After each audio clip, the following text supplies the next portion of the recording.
दिल्ली में प्रदूषण को लेकर अभी भी हालात चिंताजनक बने हुए हैं।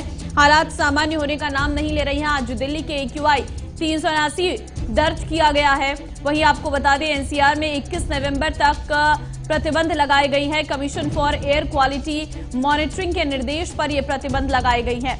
तो फिलहाल जानकारी सामने आ रही है जिसमें राजधानी में प्रदूषण के हालात पर आज सुप्रीम कोर्ट में सुनवाई भी होगी। दिल्ली एनसीआर में प्रदूषण कम नहीं हो रहा है। आए दिन के साथ प्रदूषण में से एयर क्वालिटी इंडेक्स में बढ़ोतरी देखने को मिल रही है। ऐसे में दिल्ली में प्रदूषण कंट्रोल करना इस वक्त एक बड़ी समस्या सरकार के सामने है। सुप्रीम कोर्ट से मिली फटकार के बाद जांच की बात कही गई है।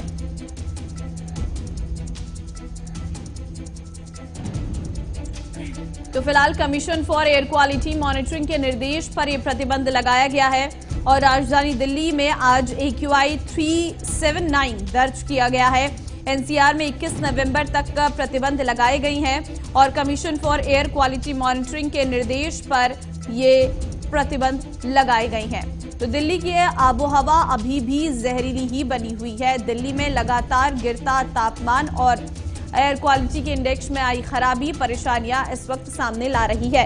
दिल्ली एनसीआर के स्कूल कॉलेज अगले आदेश तक बंद रहेंगे। प्रदूषण पर एनसीआर में जो प्रतिबंध लगाई हैं उसमें 50% स्टाफ को वर्क फ्रॉम होम दिया गया है।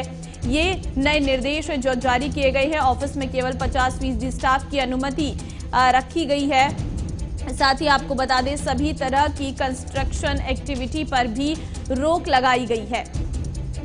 वहीं आपको बता दें कि रेलवे, मेट्रो, राष्ट्रीय सुरक्षा और रक्षा से जुड़ी कंस्ट्रक्शन जारी रहेंगी। दिल्ली एनसीआर क्षेत्र में ट्रकों की एंट्री पर रोक लगाई गई है। केवल जरूरी सामानों को ढोने वाले ट्रकों को ही छूट दी गई है। साथ ही आपको बता दें 300 किलोमीटर के दायरे में बने 11 थर्मल पावर प्लांट में से 5 को अनुमति मिली है। बाकी सभी 6 पावर प्लांट 30 नवंबर तक बंद रहेंगे। इसके आदेश जारी किए गए हैं। तो दिल्ली एनसीआर में लगातार प्रदूषण फैल रहा है। ऐसे में बढ़ते प्रदूषण के बीच आज क्या स्थिति रही, देखिए हैदर अली की रिपोर्ट।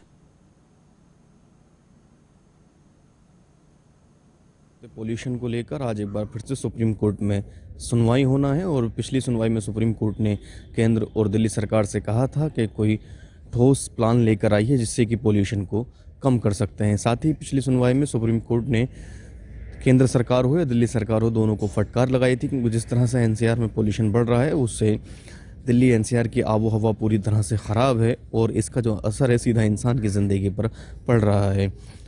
सुप्रीम कोर्ट ने कहा था कोई ऐसा प्लान तैयार करिए जिससे कि पोल्यूशन को कम किया जा सकता है। इसके बाद दिल्ली सरकार ने कहा था कि हम लॉकडाउन लगाने के लिए तैयार हैं लेकिन लॉकडाउन पूरे एनसीआर में लगना चाहिए। इसके बाद तमाम विभागों ने मीटिंग की। केंद्रीय पर्यावरण मंत्री ने भी मीटिंग की, दिल्ली सरकार में पर्यावरण मंत्री ने मीटिंग की और अब नतीजा ये हुआ है कि दिल्ली एनसीआर में स्कूल, कॉलेज, शैक्षणिक संस्थानों को बंद करने का आदेश दिया गया है। इसके अलावा दिल्ली में ट्रकों की एंट्री 21 नवंबर तक बैन रहेगी। साथ ही जो कंस्ट्रक्शन साइट हैं उन पर भी पाबंदी लगा दी गई है और जो घर तोड़े जा रहे हैं उस पर भी पाबंदी रहेगी। अब देखना यह है कि आज जो सुप्रीम कोर्ट में सुनवाई होगी उसमें क्या कुछ रिपोर्ट दिल्ली सरकार और केंद्र सरकार देते हैं, क्योंकि एनसीआर की अगर बात करें तो आज भी AQI 392 के पार है। वहीं ग्रेटर नोएडा में 354, तो नोएडा में 372 है। साथ ही गाजियाबाद में भी 300 प्लस है और इस तरह से आने वाले अभी 2 से 3 दिनों में AQI इसी तरह से ख़राब रहने वाला है क्योंकि हवा की गति धीमी है जिसकी वजह से लगातार पोल्यूशन बढ़ता जा रहा है। हैदर अली, जगत 24/7 न्यूज़। तो दिल्ली में प्रदूषण लगातार बढ़ रहा है। प्रणय शर्मा इस वक्त संवाददाता मेरे साथ जुड़ चुके हैं। प्रणय, एनसीआर में तो अभी भी हालात बिगड़ रही है। ऐसे में बात अगर दिल्ली की करें तो दिल्ली में आज क्या कुछ हवा में सुधार देखने को मिला है, क्या स्थितियां हैं आज की सुबह? हवा में सुधार की बात है तो बहुत ज्यादा नहीं है, लेकिन हाँ ये जरूर है कि एयर क्वालिटी इंडेक्स जो 450 के भी पार जा रहा था वो अब नहीं जा रहा है। लेकिन मौजूदा स्थिति में किस तरीके से एक व्यापक असर हो सकता है, कैसे न सिर्फ दिल्ली बल्कि एनसीआर में भी प्रदूषण में कमी लाई जा सकती है, इसी को ध्यान में रखते हुए लगातार सुप्रीम कोर्ट में सुनवाई चल रही है।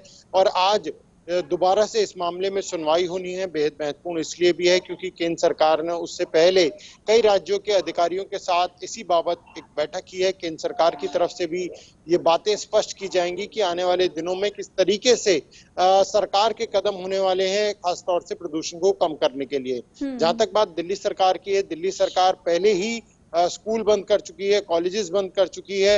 इसके अलावा लौटूंगी आपके पास। इस बीच सुनवाई से पहले केंद्र सरकार ने हलफनामा दिया है। सुनवाई से पहले केंद्र सरकार ने सुप्रीम कोर्ट में हलफनामा दिया है। केंद्रीय कर्मचारियों को वर्क फ्रॉम होम नहीं दे सकते, केंद्र सरकार की तरफ से कहा गया है। केंद्र ने 392 पन्नों का यह हलफनामा दाखिल किया है। प्रदूषण पर आज सुप्रीम कोर्ट में सुनवाई होने वाली है और सुनवाई से पहले केंद्र सरकार ने एक हलफनामा दिया है जिसमें कहा है कि जो कर्मचारी है उन्हें छुट्टी नहीं दी जा सकती है, यानी उन्हें वर्क फ्रॉम होम नहीं दे सकती हैं। ये सुप्रीम कोर्ट में आज पहले हलफनामे में केंद्र सरकार की तरफ से दायर किया गया है। वर्क फ्रॉम होम होना ये संभव नहीं है। तो प्रदूषण पर केंद्र सरकार का यह हलफनामा आ चुका है प्रणय, और पहले ही ये कह दिया गया है कि जो वर्क फ्रॉम होम की बात हो रही थी वो नहीं हो सकता है, केंद्र ऐसा कह रहा है।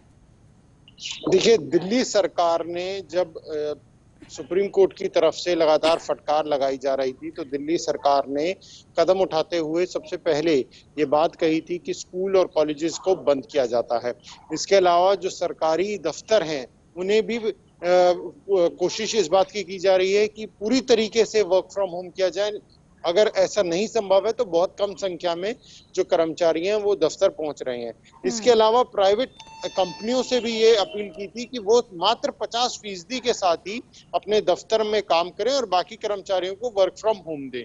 लगातार पर्यावरण मंत्री गोपाल राय ने कल जब बैठक हुई थी उसमें भी दिल्ली सरकार के अधिकारियों के द्वारा ये बात कही गई थी कि अगर लॉकडाउन भी लगाया जाता है मौजूदा स्थिति को देखते हुए, तो सिर्फ दिल्ली अगर लॉकडाउन लगाती है तो उससे जो असर है वो बहुत ज्यादा देखने को नहीं मिलेगा, क्योंकि जो दिल्ली से सटे हुए राज्य हैं, चाहे हरियाणा की बात करें, हम उत्तर प्रदेश के इलाकों की बात करें या फिर हम पंजाब की बात करें, अगर वहां चीजें जैसी चल रही हैं वैसी चलती रहेंगी तो दिल्ली में बहुत बड़ा असर देखने को नहीं मिलेगा।